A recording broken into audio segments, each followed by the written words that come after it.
No, I'm good. Can I talk like this? Yeah, we're good. Okay. So even before we start, I would like to take a moment to acknowledge that our event today is being held on Six Nations territory as a part of the Haltman Track, which takes 6 miles on each side of the Grand River. And we wish to thank the Six Nations whose land we benefit from, live, work, and learn, and love. So the Dialogue Exchange came together as an opportunity to engage our community and people who are working directly or indirectly with gender equity. And so I just want to, before we even start the dialogue, I want to just lay out a little bit of how we came up with the questions. Through Feminine Harbor, I engaged a lot of the women that have been a part of that forum, and I asked them to, and I said to them, if you could ask a panel some questions about feminism and gender equity, what would you ask?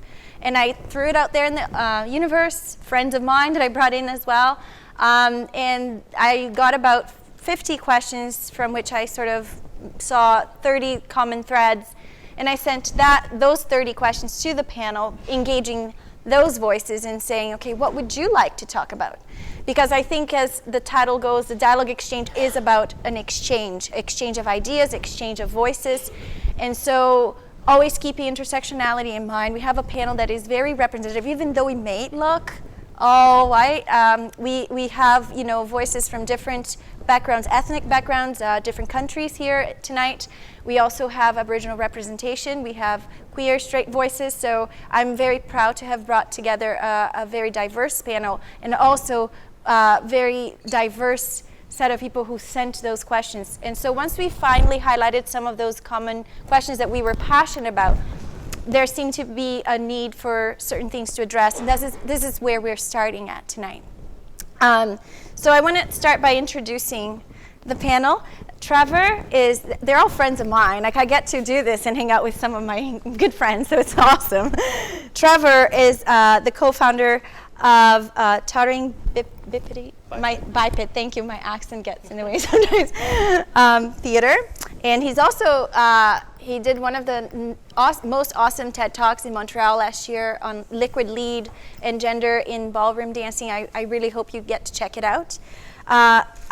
Selina is a student here and an innovator undergraduate student at the University of Waterloo in the Global Business and Digital Arts program. And she is also the digital content manager for Feminine Harbor. Aline Ramos is the co-founder of HeforShe. She's Skyping with us tonight all the way from Montreal. Aline, can you hear me? Perfect. And HeforShe is an organization that encourages women in the field of philosophy to take on those positions, and to encourage more women in the field of philosophy. Heather Majaury is an actor, director, playwright in KW, and she's also one of the founding members of the Blue Sky Singers. Stephen is he's the coordinator of the Males Allies Against Sexual Violence program here in town through SASC, and he works with our school systems in educating boys and girls on gender equity issues. And Bella Mitchell is an entrepreneur and founder of the of Missy Inc. magazine, and a strongly feminist magazine that's now taking its spot at Chapters in Indigo. So it's great. So really lovely people who are working and really talking about gender equity and taking that on in their lives and in their workspaces. So we'll start, because I just said to Selina, we're just gonna throw you to the lions and baptism by fire. We're going to start with our youngest member of the panel. The first question that came up is, how does feminism look like in your everyday life? Like, what does it look like to you? And so, Selina, if you just want to get us started, that would be great. Yeah, I wrote down some things that I wanted to make sure that I mentioned. So a lot of what I'm doing is kind of retraining myself to remember that my voice does matter. I'm posting a lot of articles on social media, for example, kind of trying to disseminate more positive messages and information that I found valuable to progress feminism. As a photographer, I'm trying to make a conscious decision about the types of messages that I'm sending and who I might want to photograph. I'm trying to practice media literacy and try to promote that, because I'm realizing that, you know, what's in the media is just stories, and there are two sides to that story. I'm trying not to undersell my talents when I'm applying for jobs and things like that, and trying to create awareness around mental health, because I myself have had mental health issues related to internalized misogyny, for example, anxiety and depression. So those are the types of things that I tackle on a daily basis. And we had this talk sort of backstage a little bit before the dialogue started, and so many things that you said were true for so many of us, right? Bella, did you want to just talk a little bit about even just everyday? So, I mean, for us, I run a feminist magazine, but at the same time, I'm still in the media, so we do still show, you know, women in lingerie and that kind of thing. So for me, I'm in a bit of a gray area, because it's a matter of showing that the media portrays this idea of beauty, and our magazine is body positive, and we show all walks of life, but at the same time, it's still a matter of bringing your own choice into the matter. So, you know, a lot of the fashion editorials and things you see are using very young women who aren't maybe aware of their voice, maybe aware of their choices. So our magazine speaks a lot to being aware that this is what the media is, and you can choose to do it on your own volition, or you can choose not to do it. And that's part of what it is in everyday life for me, is choosing that I'm aware of what I might look like or what I might be doing, and either choosing to do it because I agree with it, because it's my choice, or not doing it because the media is pushing me to do it. So I think a big part of that is trying to show women that you're in control of yourself, regardless of what you might think. And just because you do want to wear a bikini of it doesn't mean you're doing it because the media is telling you to do it. It could just be your choice. So it's kind of a gray area.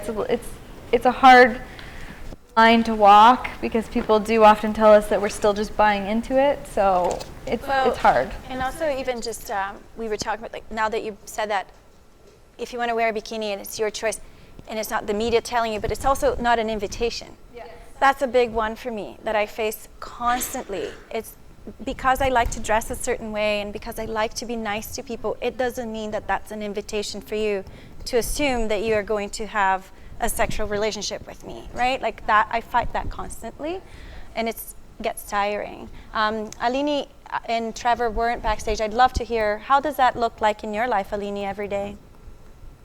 Well, a lot of my job is to educate people, actually. So I usually play the role of the angry cousin who calls people out on when they're being misogynist or when they're making anti-feminist comments. And this is a more like acting out role that I think I have in my everyday life. Other than that, I guess, I mean, I work as a professor or as a teacher here in Quebec. So I guess I'm trying to incorporate a lot of the ideas that I think that I would like to see played out in society into my classes. So even if I teach things that are not completely related to feminism, I try to incorporate some of those things in the way I act in front of my classroom, for example. So that's my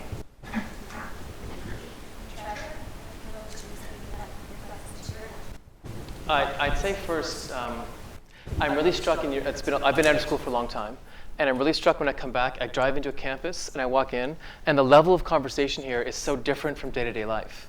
Like, if you get in a car and drive north 20 minutes, can you have the same conversation we're having now?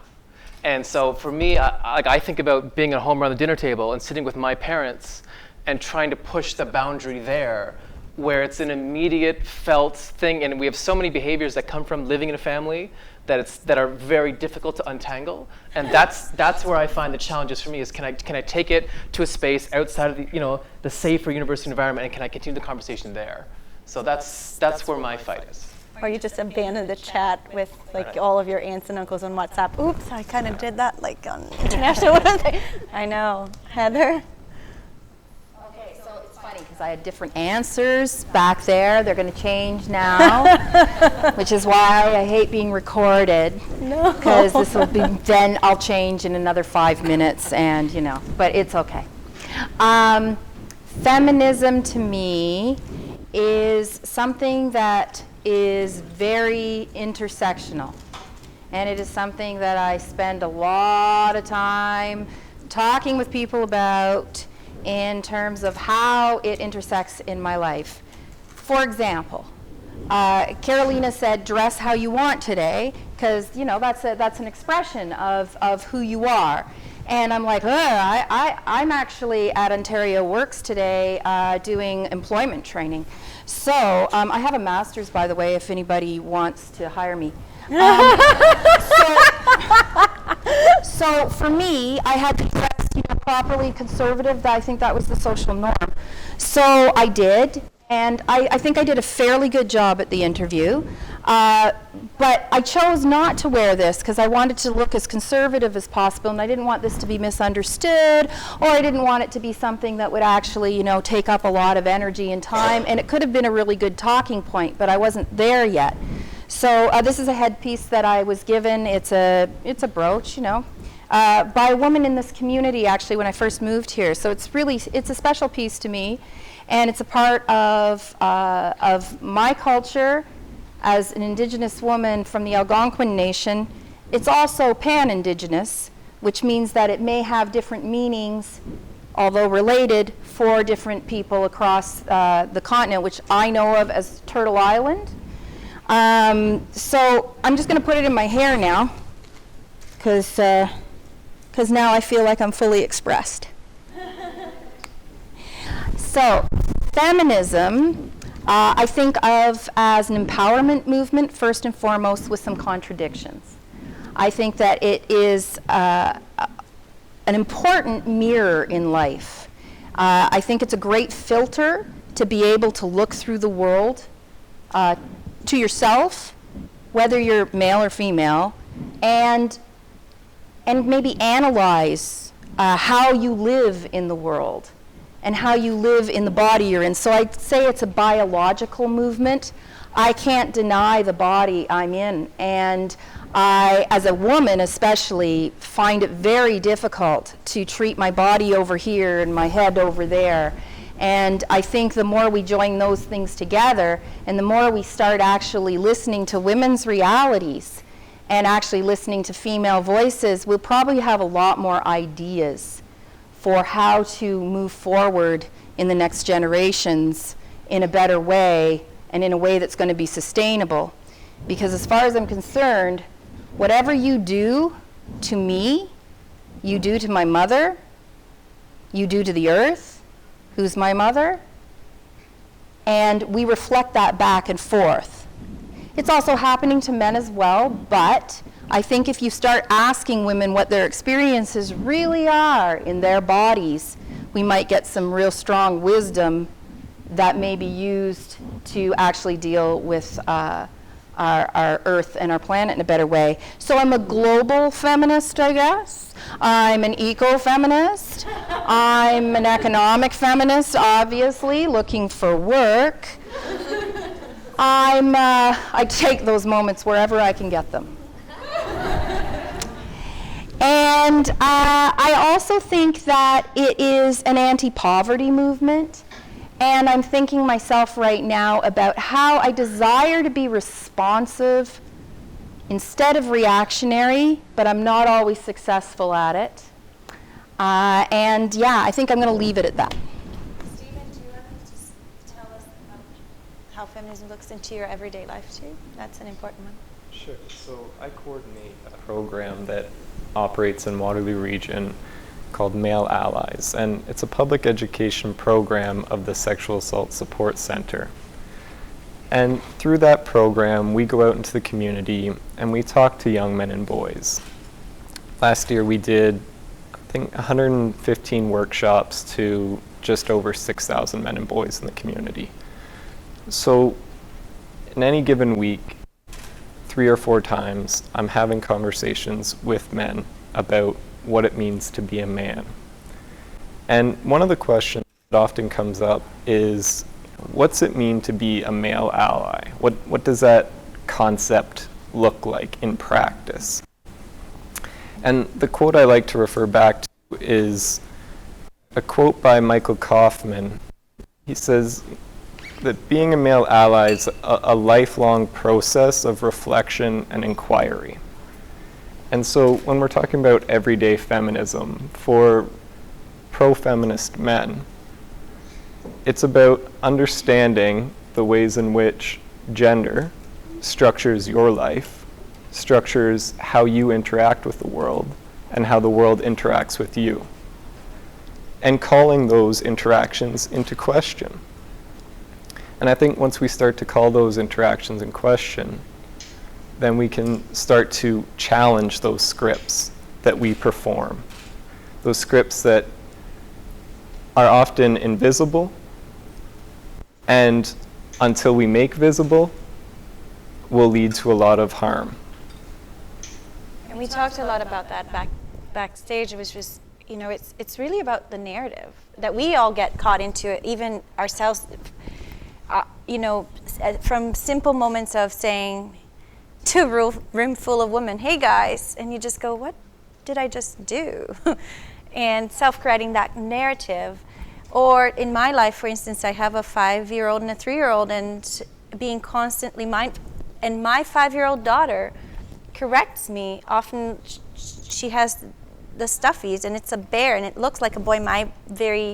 That's the narrative I grew up with. And my 5-year-old daughter constantly calling it out, "Mommy, it's a girl." Of course it's a girl. She, how could I even, it's a she.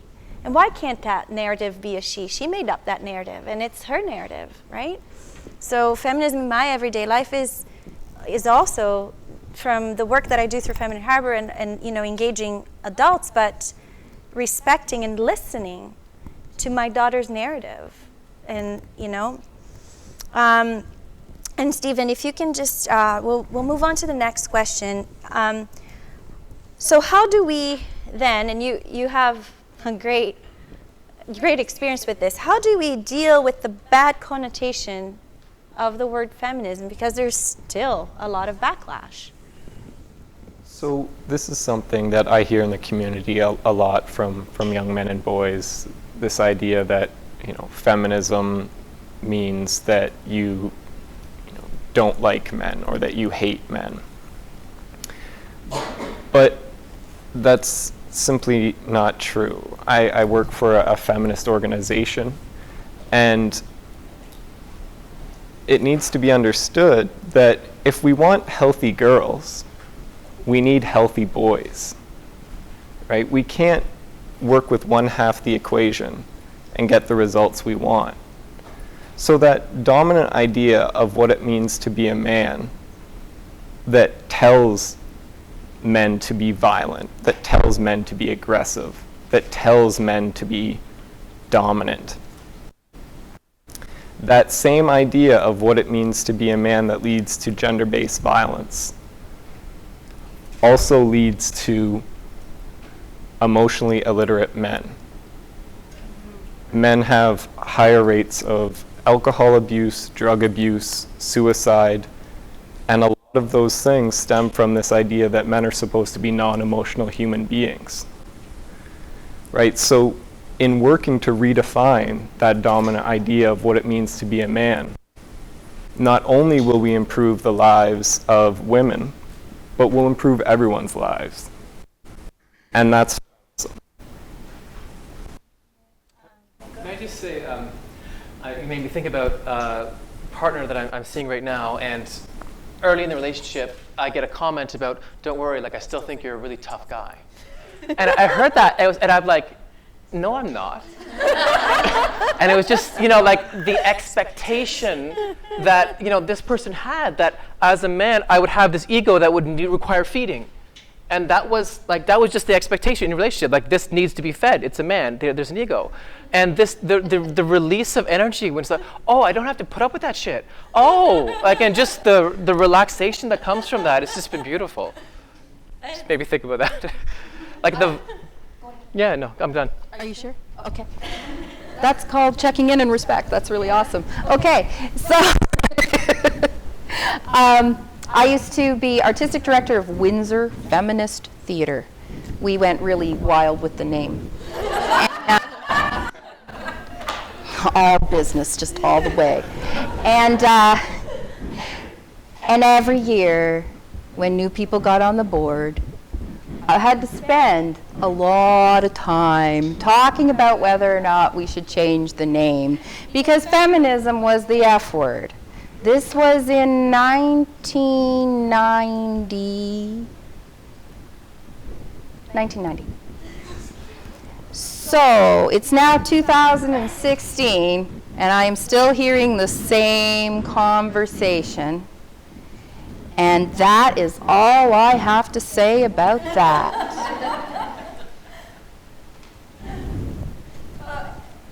think that a lot of it we talk about it's about our philosophers, an entire civilization has been thought of by men, and we have, philosophers creating groups to encourage women to take up philosophy. I mean, we really have to think how we've built our world. And I always think back to my one of my very first classes in university. I majored in literature, so I have a love for texts. And I remember my professor of Greek literature saying, this is the foundational class of Western civilization, because really there's only two books that have created everything that we know, and one is the Odyssey and the other one is the Bible.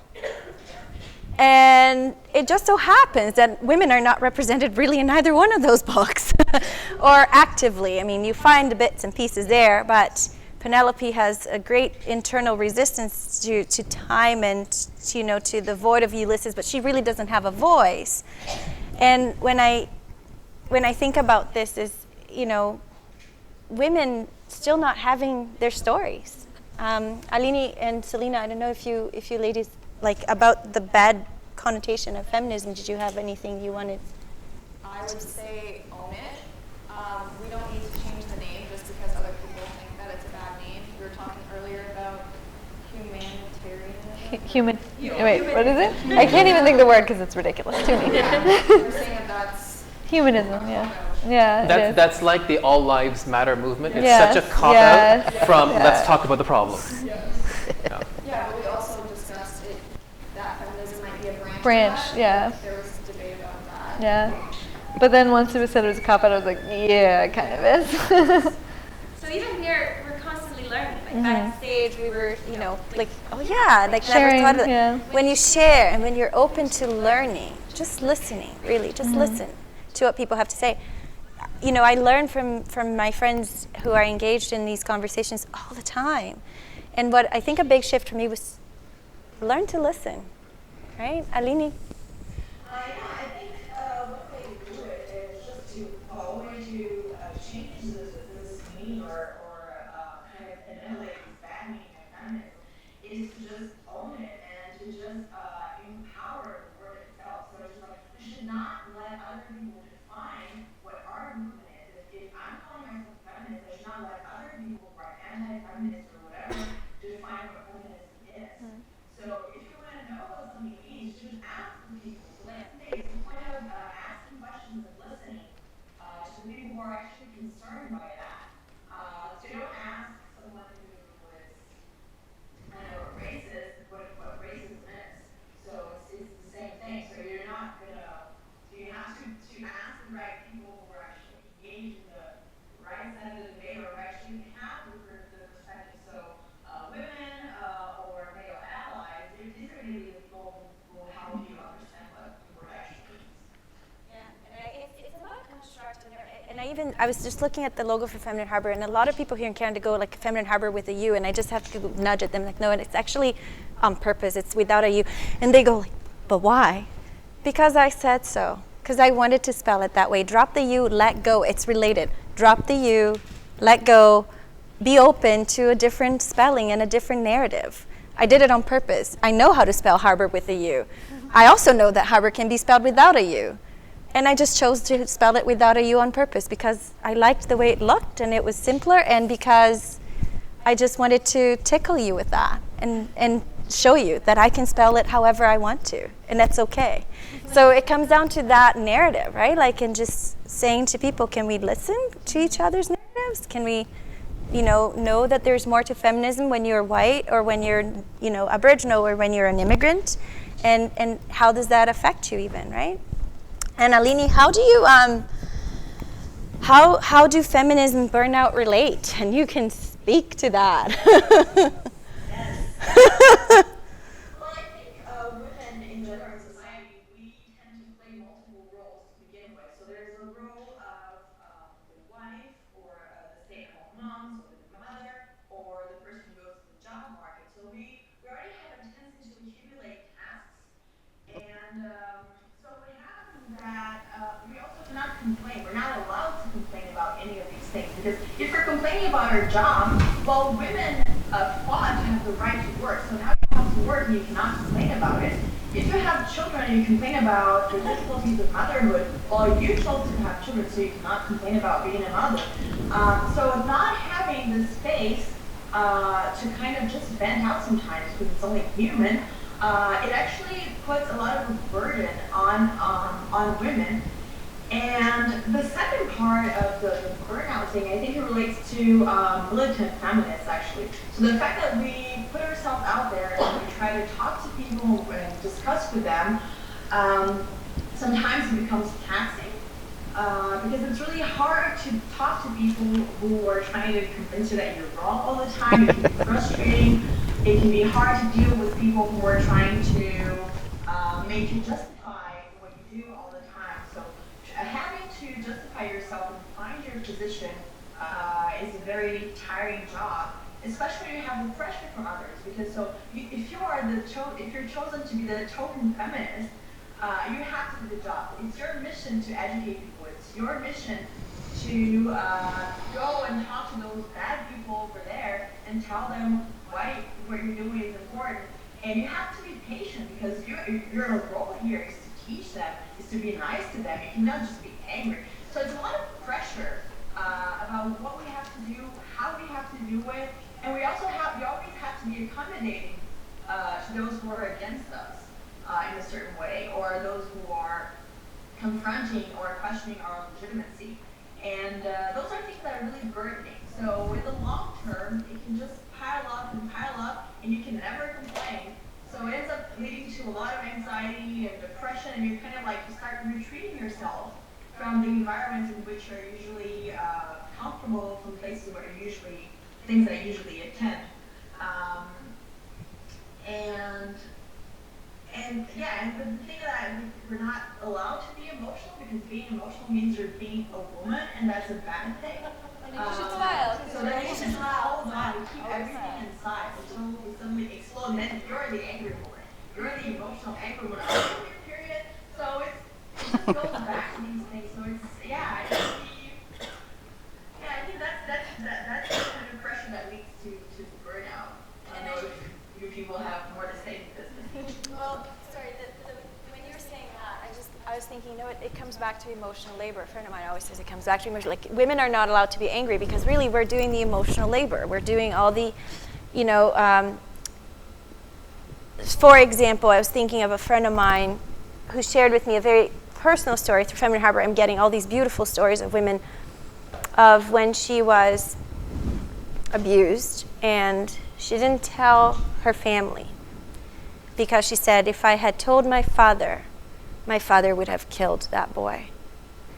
So here's this woman in her teen years doing all the emotional labor to protect the father, the family, and this boy from being killed by her father. And at one point I just feel like telling everybody around me, deal with your emotions. I am no longer going to be responsible for your anger, for your misery, for your lack of empathy, I am done doing emotional labor for anyone but myself and my 2 kids who need to learn how to become emotionally literate. Bella, if you want to talk about that in your industry. I deal with a lot of social media surrounding the magazine, Instagram, Facebook, everything. And it's exhausting fighting with people about their interpretation of feminism, because the definition of feminism is very, very clear.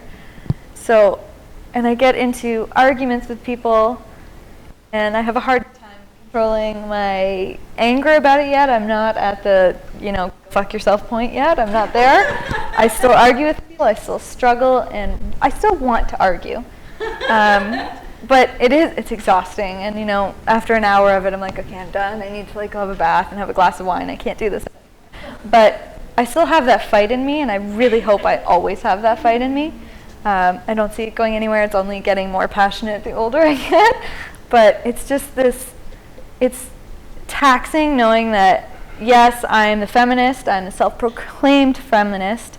So it's on me to then educate other people on what that actually means. And I'm okay doing it, but it is tiring. And I am allowed to complain about it a little bit. We're totally not allowed to complain about things. Yeah, I'm complaining about it. It sucks having to educate people who don't understand the base definition of feminism. I'm never going to stop doing it, but it's exhausting. It's working all the way. I am so burnt out by feminism. And I'm sorry to say this, but it's because of intersectionalism. So it is so hard sometimes to take back your own space as an Indigenous woman inside feminism, because there's so often people want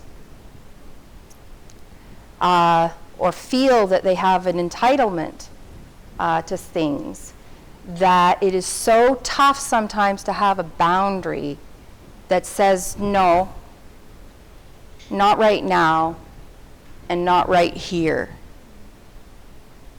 I'm not ready. And it's not because you're necessarily right.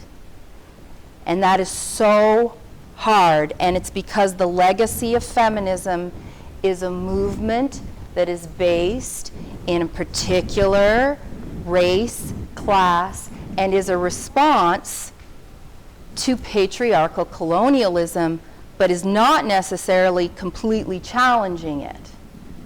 So what is important to me in an intersectional reality, even though I know I pass for white, and that comes with its own challenges, and that burns the heck out of me too, on so many levels, is that I might not be having the same concerns. And now there's so much going on, and it's wonderful. I'm so glad that people are now having these conversations, and we've gotten through so many things, but basic structures haven't changed. People still want me to be their informant for free. I'm not saying I need to profit off my identity. It's the last thing I need to do. However, I don't need to be shamed for it either. No matter how I walk in this world, will be scrutinized so much harder than I was when I was a hidden Indigenous woman, fully, and only went through the world being white. So I really do know the distinction, because I've lived both. I'm mixed. I have one side of my family is settler Canadian, and I'm tired. I am so tired of settler angst about that word. I can say it. My mother's a settler. Please, look at it. Please. Then we can start to talk. Because if you can't even go there, it's like saying, I don't see color. So that, to me, is a really big deal, because I have feet in both worlds. So yeah, that's my exhaustion level.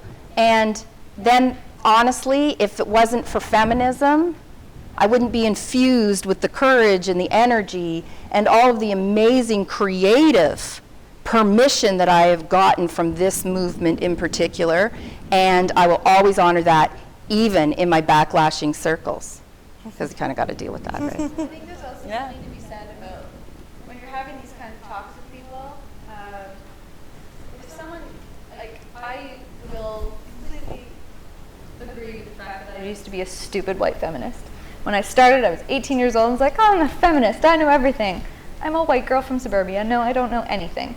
And I had this white feminist persona on me.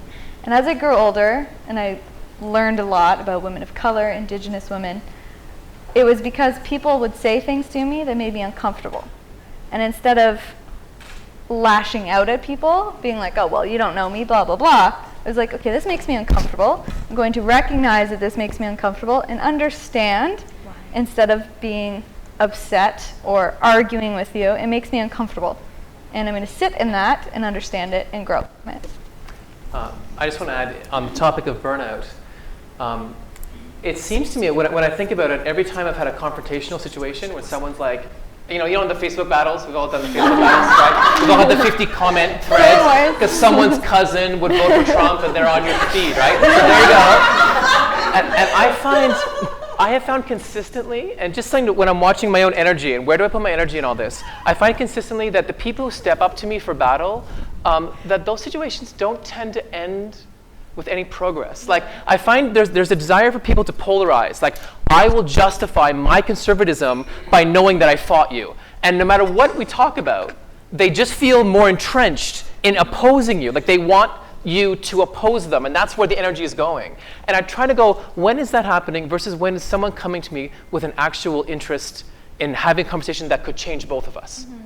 And I need to go, when am I picking my battles well enough, or because there's endless energy to be thrown out that way. Like, there's just, you can just keep dumping forever. So I'm just trying to watch where I put those battles in, and is this a battle that is we're actually mutually interested in becoming new people through it?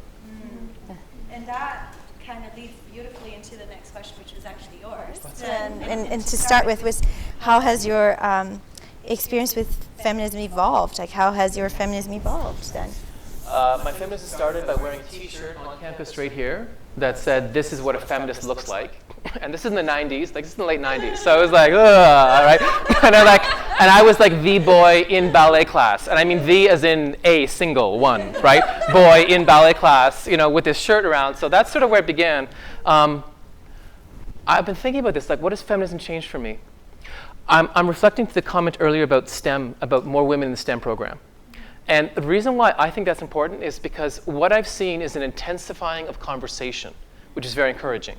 That more conversations happening about the Oscars, about a movie comes out and why is this low. There's more and more conversation, but I don't feel that enough power has actually shifted in response to the conversation. So in the STEM program, you have everyone who's making a shitload of money. Right, that's what the STEM program people come out with, right? They're going to make a lot of money, and there's no women in it, not enough women in it. So what happens is we have this intensifying conversation, but no power to back up the conversation. And I was thinking about that with the burnout comments. I'm like, that's the burnout, is we all know there's this intense knowing that's growing, but it's not being met head to head with now this is changing. And I think that's how I've seen things evolve. Mm-hmm. Yeah. Selina, you've just come out as a feminist, like, so early, and you and I talk about it, like, so much has changed already. Can you talk a little bit how your feminism has evolved?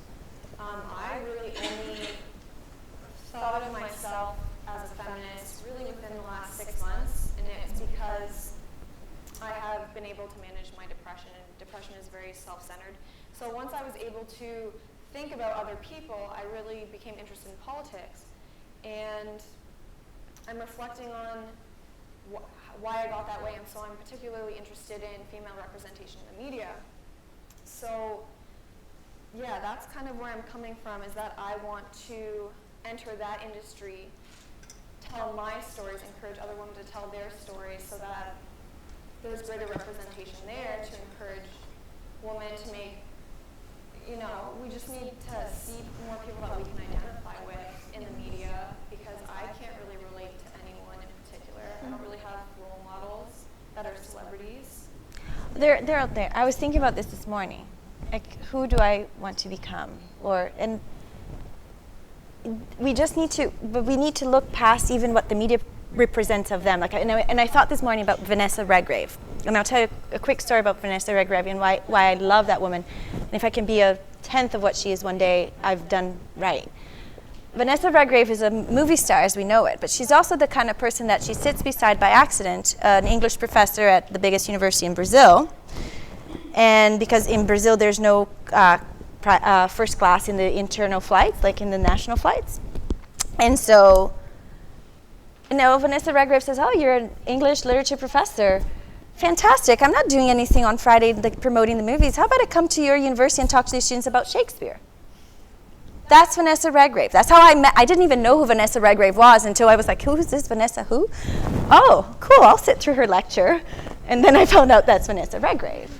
And the media doesn't even show you that side of Vanessa Redgrave, right? So they're out there, but you need to really want to know people, right? Research. Like I can't look at the media and just necessarily see those types of people right in front of me. It's about digging deeper, and the types of people that I want to emulate are not the ones that I'm seeing in the magazines. Mm-hmm. So. And they're not even themselves. Like Emma No. was just saying, like she started asking friends not to take photos of her because she couldn't see herself, and she's like, whoa, if I can't take a selfie with my friends, whoa, what am I putting out there, right? Someone I look up to, Kim Cattrall, and we all know her from Sex and the City as Samantha. So I knew her as Samantha from Sex and the City, and as a young girl, I absolutely adored her regardless, because she was ridiculous, and just someone, as a young 13-year-old, I was like, oh my God, this is what sexuality is for a woman. But then later in life, I heard her giving an interview, and she said, I guess she was tired of people asking her, oh, well, you never had kids, how does that make you feel? And this is like 50 years old, Kim Cattrall. And she said, you know what, I realized at a young age, young to her, she said about 30, that I couldn't have it all. And I wanted a career, and I wanted to be this woman, and I didn't know if I wanted marriage, but I knew I couldn't have it all.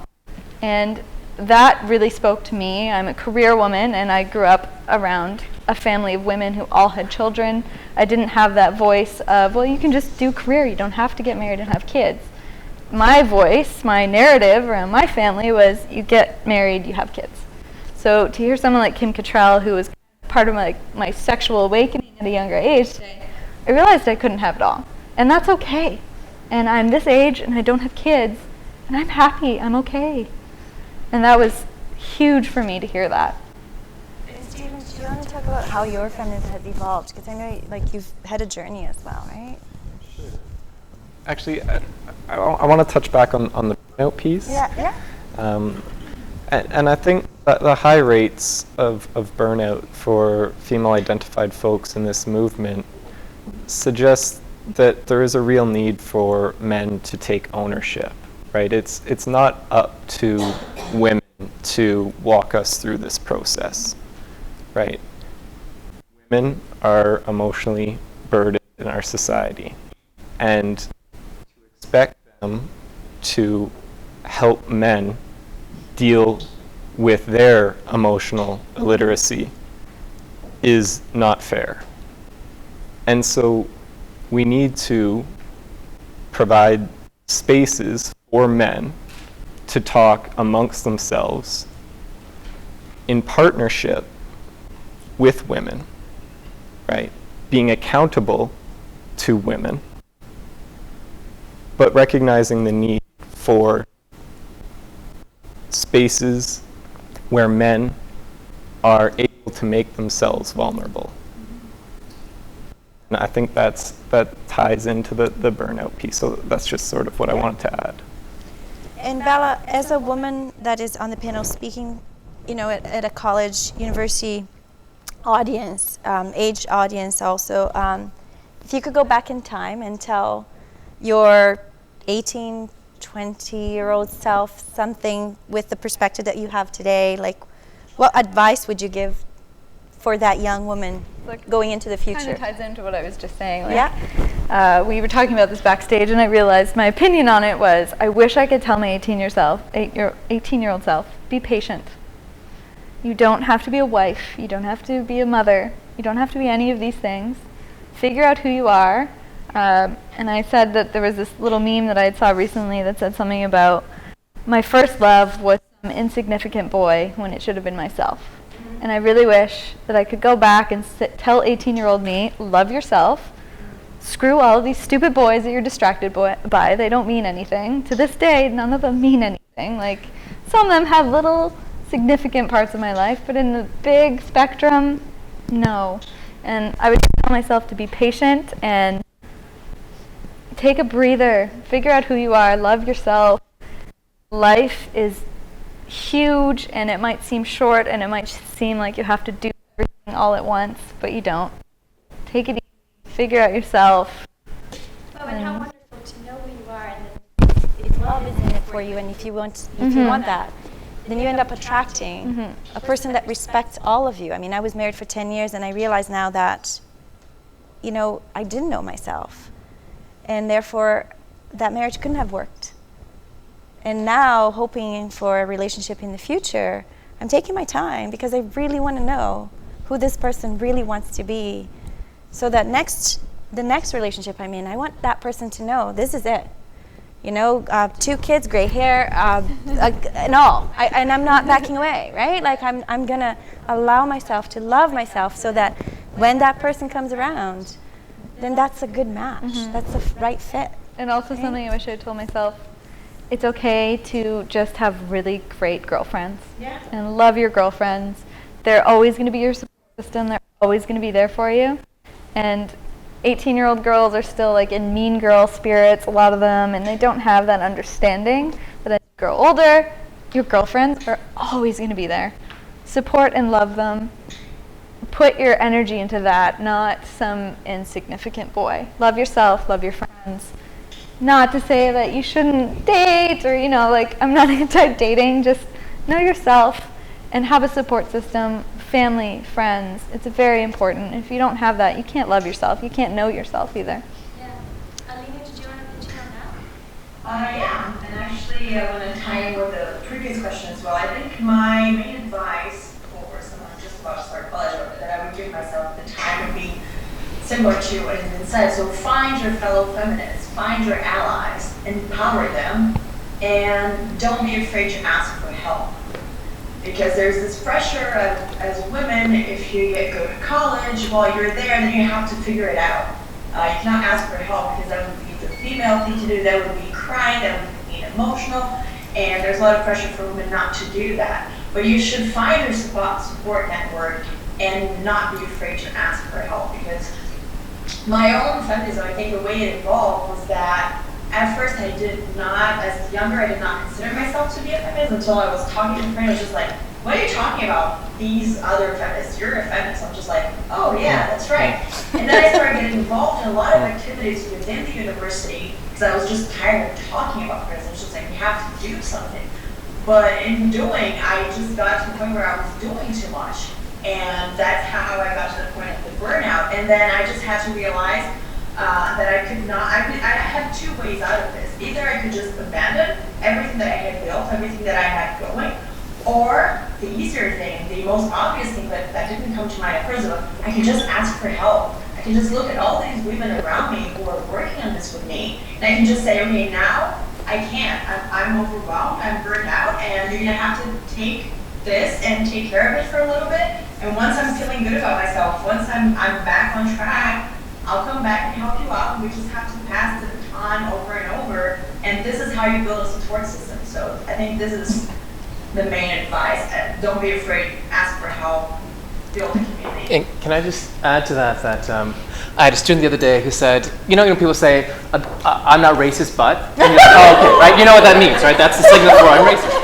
So in the same kind of way, I had a student get up and she's like, listen, I'm not a feminist, but I really don't like how women were portrayed in that. And I'm like, so what part of that wasn't feminist?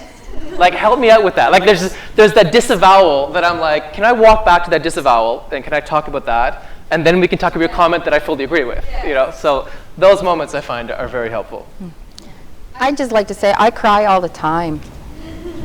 I'm 50 years old and I still cry a lot, and I find it very cleansing. I think there's reasons why we have tear ducts. I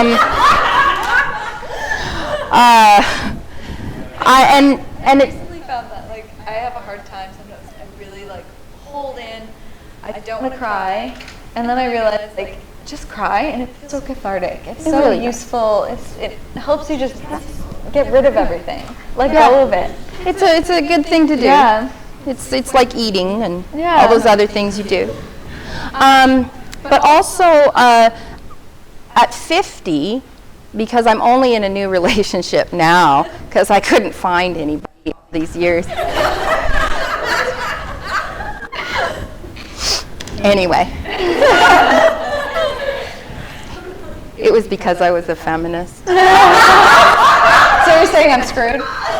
You're done. Oh, no, you're good. You're good. No, he's really awesome, and the reason is because he actually has some emotional intelligence, and he's brave, and all those things. And no, it's a big deal because I don't want to have to do all that work. And it's actually enriching for him because now he doesn't have to live up to all those standards of masculinity, which are so mean. Ugh, mean. So, if you want to live your life in misery, by all means, go for it. Do the patriarchal thing. It is what it is, but I don't think you'll have as happy a life unless you say, wow, look at me, I'm a whole person, and 6 months into the womb, I still had a vagina. So, because that's what happens biologically, right? You're all women, and then it changes. So we're much more connected than we think. We're far more connected than we think. And then the other part about this, and this is about reproductive rights, because there's two sides to the coin of reproductive rights, right? It really is about women choosing. And for me, the biggest journey of my life was to even have a child. And it wasn't because I needed to implant. I'm not judging any of that or anything. It's because, and this is the party killer, my nation has been genocided for 230 years, and it's continuing today. So for me, having a child and asserting her as my child who is not legislated out of existence, which she is right now, possibly, we're not sure. It changes every once in a while, is so profoundly important to me that I was willing to become, well, I was already poor, but economically, not in spirit. But I was willing to do those sacrifices to ensure that I have continuance. And I don't think it was an ego thing. I think it was a collective thing. And I don't think we're talking enough about collectivity inside what we're talking about. We talk a lot about individuals, but there's also the other side of that, which is the collective. So for me, that is really important. So that leads into the last question that I had for the panel, and it's yours, really. As a society, how do we ensure that women are not penalized in career terms for having babies? Because everywhere there's still the baby penalty is present. I mean, even in teaching, and teaching is a bit more mild, but in academia and everywhere. It's systemic, first of all, and I think that's why it's so problematic. When we were in the back room, we were talking about how things were for people now with daycare and stuff, and honestly and truthfully, I think I had it really good.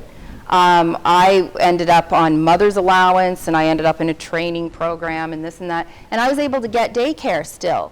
And my daughter, now there were issues about the daycare, there was things, systemically that were problematic and this and that. But fundamentally, I was able to know that my daughter was as safe as was humanly possible under the circumstances as they existed than I think people are sorting through now. And there's something deeply, deeply wrong with the way we're running our economy. If we think of an economy as actually looking after the welfare of a nation, and there's something deeply wrong if families are not having daycare. And it goes much deeper than that. There's still systemically the hidden things that women have to do to pretend like we don't have children or pretend that they're not affecting our lives. I can remember still, anybody who has kids, don't they always get sick at the moment you've got a deadline? Right? They do. So you're just torn apart in those moments, and it shouldn't even be a choice, right? It just should be that our structures are in place to go, yeah, take them to the hospital. But they're not. So yeah, that's what I have to say about that. Well, and even, and again, being a teacher, I have a lot of wonderful privileges that way, or I shouldn't say, it's less of an evil in that system.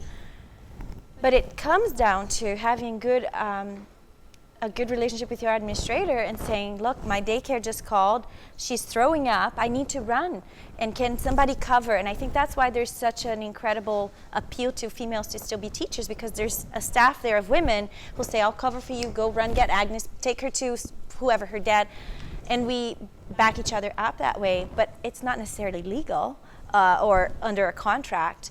There are some boards that have 2 hours that you can take for an emergency with family. But I really agree with you in terms of it comes down to families. Do we value children? Do we value families and whatever that family looks like and whatever configuration, single mother, single father, father, mother, whatever. But do we value that unit and those babies, right? You can't capitalize everything. You really can't. First of all, it's hard to read the lettering. But also,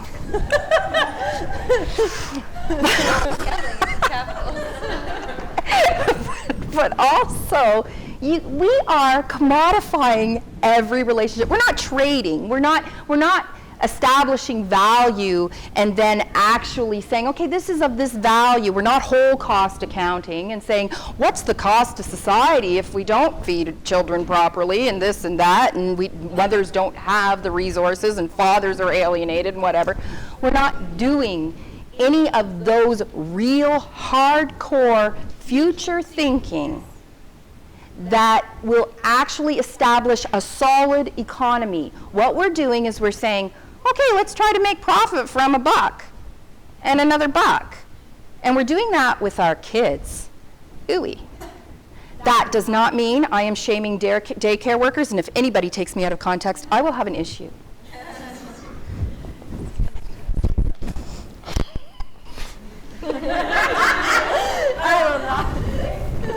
I think we also have to look at, childcare in a global context in terms of how our policies at a federal level allow for the exploitation of women from the global south who come here to take care of middle class and ruling class capitalist children.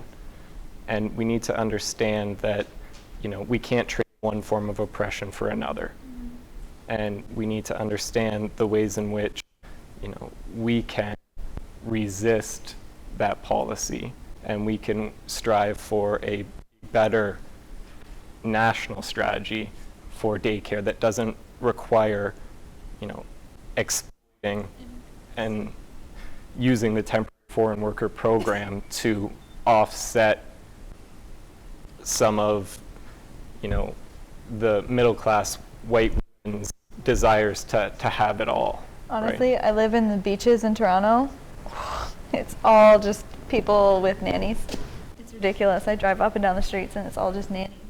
I'm like, you have no system in place to help you. You're just hiring all of these women. And it's... That being said, however, it's so complicated, right? Because they all need work, regardless. Well, yeah, and I interviewed this woman who was an au pair from Philippines, and she was saying, "This is my dream. Yeah, it was my true. way out. It was my way out." That and sometimes prostitution. I've also interviewed a prostitute in Toronto, and really talking to her and saying, "Okay, explain to me here." And she said, it's better here. Yeah. This was my way out of a lot of worse scenarios. And I was like, whew. So it's kind of us like, okay, let's check our Canadian privilege for a second. And what are we doing? Yeah. So I think now we're going to open up to the public. Is that correct? So we're going to go. It was a wonderful conversation. I hope you guys took away a lot of insights the way we did. But we wanted to give you a good 15 minutes or so just for a general Q&A with the panelists. So feel free to ask them. They're obviously very well versed in all the different realms of equity, but feel free to ask them any sorts of questions. We have a wireless mic in the crowd, so we'll help facilitate this Q&A. So does anyone have any questions? Get the question party started? This is not a question. So my name's No. Helen. In my fourth year now at the University of Waterloo, and listening to the discussion, everything has been really mind-opening as well, kind of built on what I've learned in lectures. But how can we take academic knowledge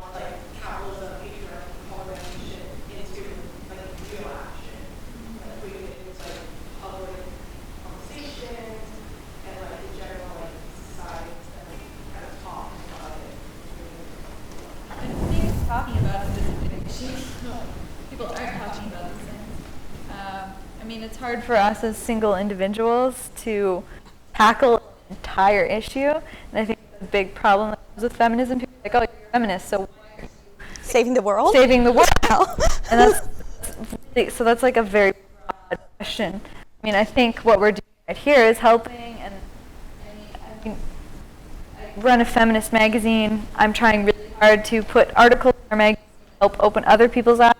It's a big topic. It's a big problem. There's no specific answer. I think just us all talking about these kind of things, opening other people's minds, opening other people's eyes to the issues that exist. It's unfortunately, it's still so basic in what it is. We still need to just be talking about it here. That's what's really sad about it. What do you want to do? For me, I'm in social development studies, specializing in social work and social policy. Awesome. So I currently in like my courses kind of realize a lot of kind of education in poverty.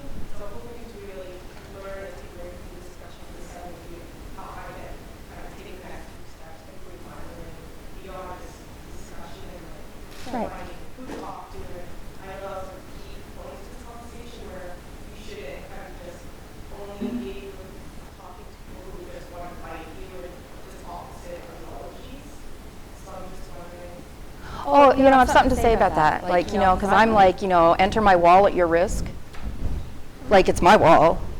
Like, argue with me doesn't mean you're going to win or whatever. Like, have fun. Right? And nice to see you. Right? Like, you know what I mean? But I have a question for you. What do you want to do? Well, for me, I'm trying to really break down the walls in immigration and connection to housing and poverty. Awesome. And the lack of support for especially single mothers, especially if they are immigrants.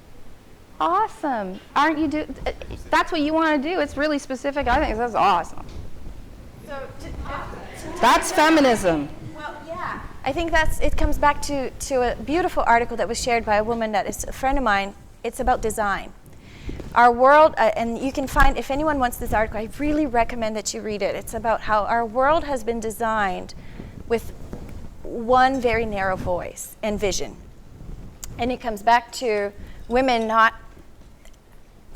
or people of color. We hold ourselves back and putting our dreams out there. I really think it comes down to encouraging young minds, not so young minds, to pursuing their dreams and designing a world that is what you truly believe. It's hard because there's a lot of liability and insurance out there. It's going to tell you, you can't do that, or you can't hold this event, or you can't do that, and the red tape is all over. But you find ways and you do it. I think it comes down to opening a magazine. Like 10 years ago, Male Ally, how can you live off that? He's doing it. Feminine Harbor, I had that idea when I was 19 years old, and I held myself back, thinking, this is never going to go anywhere. Who is going to come and see women telling stories about themselves? And all of a sudden, I'm having to put a lid on that because I have to finish my master's, be a mom, and work full time and figure out how I'm going to do Feminine Harbor. And I will, but do it. I also think that universities have identity crises in the fact that universities are not sure, are we supposed to educate you or are we supposed to get you ready to have a job? Yeah. Like, universities don't know what they're for. And then you get these STEM graduates who are like, I've got out of the gate with a great job, like I'm lined up to go. And you have people in critical thinking departments who feel inadequate next to them, going, you have a job, I don't, I'm not sure what to do with this. So there's a degree of faith that you have to have, and then we have to sort of create a society that supports critical thinking adults as money-making careers, as legitimate careers. We need to be supporting that. And you coming out going, it's harder to get out of the gate with what you are than other degrees. It's harder at the beginning. But you will show up to that dinner party in 10 years with people who have their engineering degrees and mathematics degrees who can't hold a conversation the way you can about what you're doing with your life, where the world is going, all these kinds of things. This is one of those long-term degrees that you feel over the years that you're like, now I'm really glad, even though it's hard to see it in the short term. I teach theater students, so you've never stared at so many people terrified about graduating. Like you've never looked in the eye, and they're all just looking at you going, oh my God, what have I done the last 4 years? Like, am I gonna be all right? And so, I'm used to this conversation, right? It's that terror of what have I done? And all I can tell you now is they really tend to turn out okay.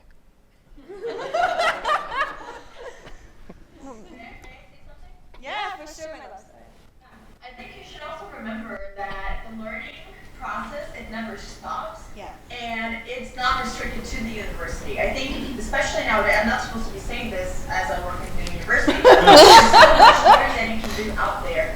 Especially nowadays, I mean, we have so many resources, you know, with shared economy and all kind of Web 2.0 type of thing. We can connect to a lot of people, and we can learn from people that we would 20 years ago never be in touch with. And I think this is where we can actually find a reason, and we find the resources to change. So we have a lot to explore now, that a lot of resources to explore that we didn't have many years ago. So I think that we should kind of like go that direction. Take the university knowledge that we have, why not? But then use it for something else. Oh, I want to change one word. Can I? Yeah. Can I change one word? Yeah. Okay. Well, this is important because it's a relationship thing, but we always say it's hard work. I say it's hard work, and the minute I say it's hard work is the minute that I get burnt out and I want to fall asleep on the couch. It's always, always brave work. And the minute you transform that into bravery, it's amazing how much energy, like the brain does this funny thing, and all of a sudden there's energy where before there was obstacle. It's about changing the narrative, right? Change the narrative, change the design. Yeah, always, always. Thank you. Yeah. There's questions here. Sorry. So yeah, I just have a question. So right now we have a prime minister in office who says he's a feminist. What policy change would you push forward and say, so Justin, you're a feminist, so why don't you do X? And I'll just kind of policy. In Sweden, for example, I saw the other day that one thing they do that helps a lot with the baby taxes we called it earlier, is they force men to also take paternity leave, and they have to take 60 days minimum. So that means that the baby tax is in consideration. So if you're going to hire somebody, there's no the cost-benefit analysis. Like if you're just pure economics, it de-incentivizes not hiring a woman. So that I think is an example of something we should do here. But how about you guys? I mean, It's people are like talking about like systemic processes, systemic relationships. I think the proportionate representation is incredible, because imagine the possibility of a feminist political party, which would never fly in our current system. But someday it's quite feasible to go, well, 10% of the population votes for that. They have seats all of a sudden, and this moves out against all the intersectional issues that come into it. So I think that alone, in terms of addressing systemic discrimination, would go very far. I love a lot of things that I'm seeing. I was a little disappointed. Now again, do I expect Justin Trudeau to? He's not a saint, right? Like and I don't know politics enough from the inside to know how it all works. But I was a little disappointed in terms of how he treated childcare and the national plan for childcare, because I do think that if you truly are going to advocate for women in our country, you have to, what he did at the top is brilliant. Drop the mic, brilliant. But you need both. You need to come from the top, and you need to come from underground too, to make those systems work and to make sure it meets. And I know the the Coalition for Childcare in Ontario, a friend of mine runs the coalition, and I'm seeing some of the things that are not happening on that other end. And I think there's more that can be done, because it comes down to our children. Women are still in our country. I'm a single mom, part-time single mom, because as it turns out, it worked out great when we were separated, because now my ex-husband is doing the emotional labor. He has the children for half the time. And I was saying backstage again, just in our room, I say, and initially, I didn't want that, because again, it's been ingrained in my brain that I'm the one that should be taking care of my children full time. So I thought the arrangement was going to be he was going to see them every other weekend, and I was going to have the kids, and he pushed for it. And I'm glad he did. Very glad he did. Because it pushed me to have to realize what it is that I want to do with my life. And now we take we both share that emotional labor, which is wonderful, and I wouldn't have it any other way. I mean, my girls have become my motivation for all of what you're seeing in Feminine Harbor and everything that I will do from now on, because I think they deserve better. But I think we need to start treating our children with more respect than we do. We really do. It comes down to kids. It's not necessarily about the women. It's just because the women get burned with all of that responsibility. But it really comes down to, how are you treating the children in your country? I think it's worth noting that he's the first prime minister to even utter the word feminism. Yes, absolutely. Like, the only one to actually own up to saying, I'm a feminist, I agree with all of this, I have a wife and kids, I fully accept feminism. He's the first prime minister. It's 2016, he's the first one to even utter those words. So I think we need to accept that he's saying that, and he is proving things to support that, but at the same time, he's a prime minister. He can only do so much he can only pass so much, he can only do so much. I think it's even amazing that he is so forthcoming in being a feminist, and I think that's sadly in the year 2016 something we should be pretty excited about. Unfortunately, you know, it's kind of like bittersweet, but I mean, there's only so much. I think we put a lot of pressure on politicians and prime ministers or presidents to push so much through, but we forget that there's so much red tape they have to cut through to get there. And I've heard him speak just candidly in interviews and everything, and you know, he's a guy who has a wife and kids, and he's very forward thinking, and I think even for us that's a step forward. I think we also need to start educating our youth about healthy relationships, especially our young boys. I think, you know, institutions, post-secondary institutions can be doing a better job.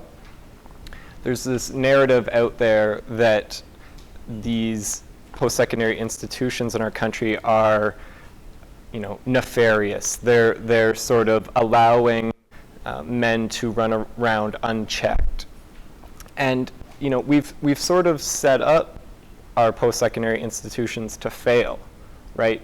We've not talked about healthy relationships to young men and boys. We've not talked about consent. We've not talked about what it means to be a man. And then we send them away to live in residence, which is basically a hotel, where they are part of a hookup and binge drinking culture. And we have high rates of sexual assault on campus, and we go, well, what are these institutions doing?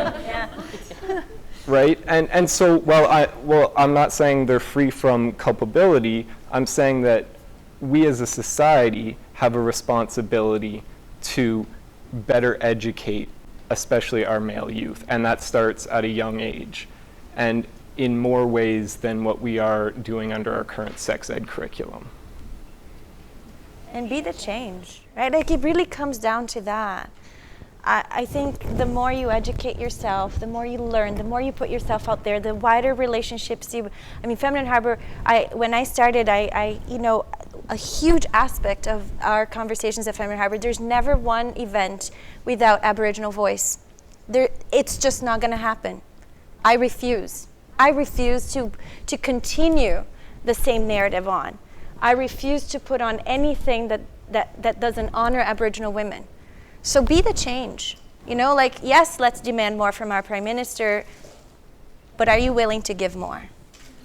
You know, are you willing to really do the work? Are you willing to really be that person who's going to stand up in the conversation in the staff room, be called bitchy? But let me remind you, by the way, what a bitch is. I have to do this because I just said it to a couple of young friends of mine. I don't care anymore what people call me, but a bitch, if you really think about it, is a female dog who is very nurturing and kind, and she gets vicious if you come and mess around with her puppies. You call me a bitch? Oh, you're damn right I'm a bitch, because you don't mess around with my children.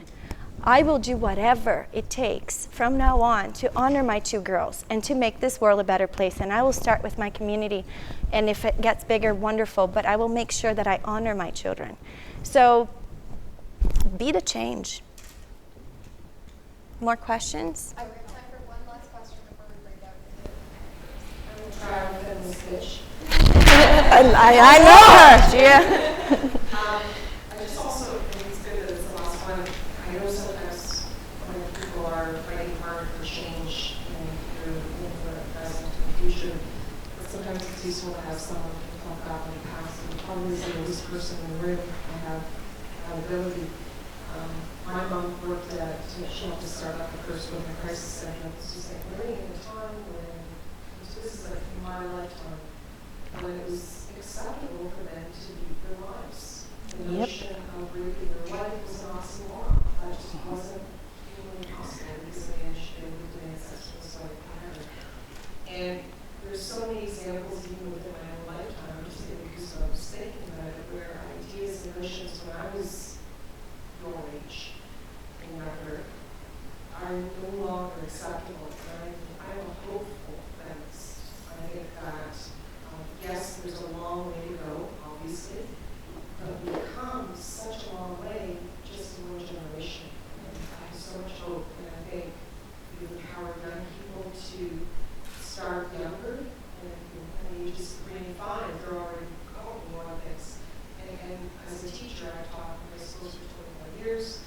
I've seen it over and over again where young people are teaching me, my daughters have taught me. So for all of you who are choosing to be brave, I like that, to be brave through the fight, remember that there has been significant change, but there won't be more significant change unless more of us continue to be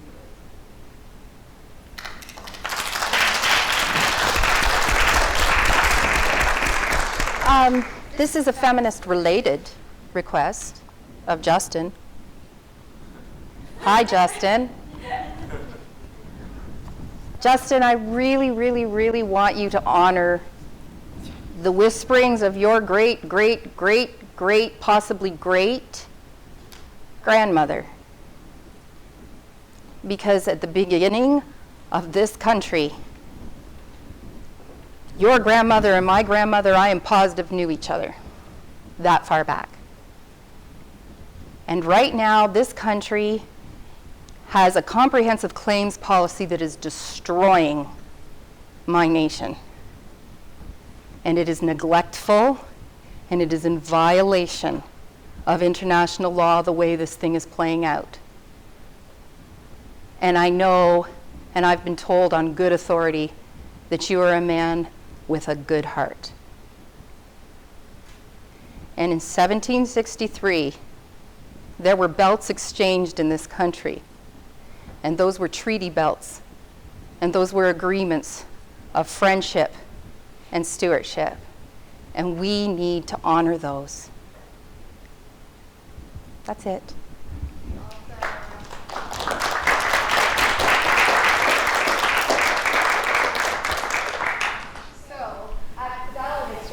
To also inspire action. So how can we translate these insightful conversations into actually doing something to address gender equity? So with that in mind, you'll notice on each corner of the room we have 4 major sort of clusters of gender equity: media, public spaces, family culture, and workplace and entrepreneurship. We're going to ask these lovely panelists to split themselves up and ask you guys to do the same as well. And then once we get into those small clusters, you're really going to have small group roundtables and be a part of your own little mini panel and discuss ways to which you can practice equity and pursuing gender equity in your day-to-day lives and relationships. I also want to ask you all to take a minute out to write on that little, on a small little speech bubble, what it is that you want to do for gender equity today. So we have things up there like treat my mother with respect, value all the labor that she does at home. Things like value the ambitions of the men and women in my family equally. So it'd be really cool if all of you could take a moment out to really reflect on what you can do today to make a difference within your local relationships and communities, and write that down. We want to document that and have it as sort of like a thing to remember this event by. So that's what's happening. We also have a Dialogue Exchange launch cake that we want to cut with all of you. So take a moment to just gather your thoughts, have some cake, and then split into the clusters that interest you most. And we can have some more conversations. Thank you, sweetheart.